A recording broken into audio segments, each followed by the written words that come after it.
Alors, bonjour à tous. Aujourd'hui, on va apprendre à faire du responsive avec HTML et CSS. Donc, tout d'abord, on va créer un fichier index.html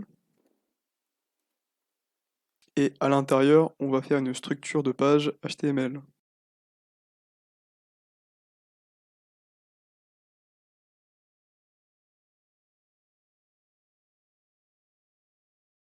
Donc, on va commencer par créer 6 paragraphes dans le body. Donc, ça va servir d'exemple. Donc, on va créer un premier paragraphe et à l'intérieur, on va mettre bonjour. On va le copier et le coller 5 fois. Ensuite, on va pouvoir lancer la page sur le navigateur. Et donc après, on va faire un fichier CSS. Donc on va l'appeler style.css. Et donc on va commencer par mettre des propriétés au body. Donc on appelle le body. Donc on va le mettre en display flex. Donc le display flex, ça va nous servir à afficher les paragraphes en ligne et non pas en colonne. Donc là, on les a en colonne et nous, on les veut en ligne. Et on va mettre un justify content en center. Donc c'est pour afficher les paragraphes au milieu de l'écran.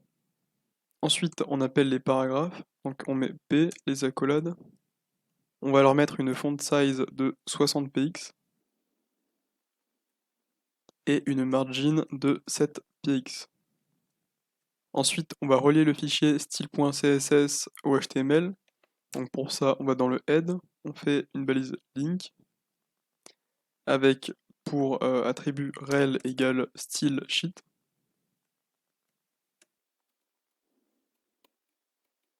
Et pour href, le style.css.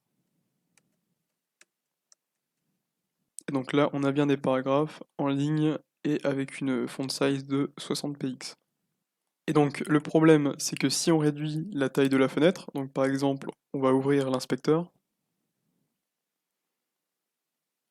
les paragraphes ne vont pas s'afficher tous sur l'écran. Donc c'est le principe du responsive, c'est que en fonction de la taille de l'écran, donc de la fenêtre, on va modifier l'affichage de la page pour que tout rentre sur l'écran. Et donc pour ça, on va retourner dans le style.css et on va dire à notre fichier CSS d'attribuer certaines valeurs pour certaines tailles d'écran. Donc pour ça, on fait @media, onlyScreen, end, et entre parenthèses. Et ensuite, on va pouvoir définir pour une largeur d'écran maximale de, par exemple, 400 px, donc max width, 400 px. Et donc après, on met les accolades. Et donc ça va faire que les propriétés que l'on va mettre à l'intérieur ne vont être effectives que si l'écran ne dépasse pas 400 px. Donc par exemple, on va mettre une propriété pour le paragraphe. On va lui mettre sa font size en 8 pixels. Et donc on remarque que si on descend la taille de l'écran en dessous de 400 pixels, on a bien nos paragraphes qui changent de taille. Donc on va le copier et le coller.